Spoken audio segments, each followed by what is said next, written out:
ഞാൻ ഇന്നൊരു 10 മിനിറ്റ് നേരത്തെ എഴുന്നേറ്റ് കണ്ടപ്പോഴത്തേക്ക് എൻ്റെ ഉമ്മക്ക് എനിക്ക് അന്നേരം എന്തെങ്കിലും പണി തരണം. പക്ഷേ രാവിലെ അങ്ങനെ പ്രത്യേകിച്ച് പണിയൊന്നും ഉണ്ടായിരുന്നില്ല. അപ്പം ചുട്ടാൽ മാത്രം മതിയായിരുന്നേ.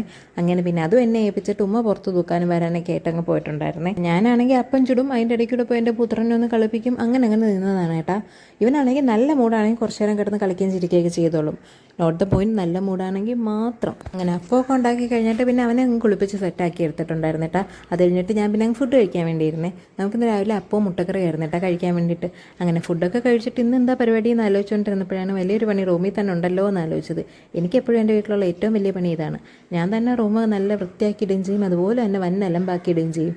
ഇന്നലെ ആണെങ്കിൽ എനിക്ക് കൂട്ടിനിത്തായി മക്കളും ഒക്കെ ഉണ്ടായിരുന്നു കേട്ടോ അലമ്പാക്കാൻ വേണ്ടിയിട്ടേ. അങ്ങനെ പിന്നെ ഒരു സൈഡിൽ നിന്ന് അങ്ങ് തുടങ്ങിയിട്ടുണ്ടായിരുന്നു കേട്ടോ. പിന്നെ ഞാൻ എപ്പോഴും ചെയ്യുന്ന ഒരു വീഡിയോ കണ്ടൻറ്റ് ഇത് മാത്രമായിരിക്കും. കാരണം എന്ന് വെച്ചാൽ എനിക്ക് എപ്പോഴും ഇഷ്ടമുള്ളൊരു ഹോബിയാണ് ഇങ്ങനെ റൂം വൃത്തിയാക്കുക എന്നുള്ളത്. റൂം ഒരു തവണ വൃത്തിയാക്കി കഴിയുമ്പോൾ എനിക്ക് തോന്നും ഞാൻ ഒരു സ്ഥലത്ത് വെച്ചിരിക്കുന്ന സാധനം അത് അവിടെ ഇരിക്കുന്ന ഒരു ശരിയാവത്തില്ല എന്ന് പറഞ്ഞിട്ട് ഞാൻ എടുത്ത് മാറ്റി വെക്കും. അങ്ങനെ അങ്ങോട്ടും ഇങ്ങോട്ടും വെച്ച് എപ്പോഴും എനിക്ക് തന്നെയാണ് പണി. ഒരു പ്രത്യേക തരം സൈക്കോപാത്താണ് ഞാൻ. എന്താണെന്നറിയത്തില്ല, എന്നെ കണക്കത്തെ വേറെ ആരെങ്കിലുമൊക്കെ ഈ ലോകത്തുണ്ടോ ആവോ. അപ്പം അത്രയേ ഉള്ളൂ ഇന്നത്തെ വിശേഷം. അടുത്ത് ഇതുപോലത്തെ എന്തെങ്കിലുമൊക്കെ അലുക്കുലത്തെ വീഡിയോ ആയിട്ട് പിന്നെ വരാവേ.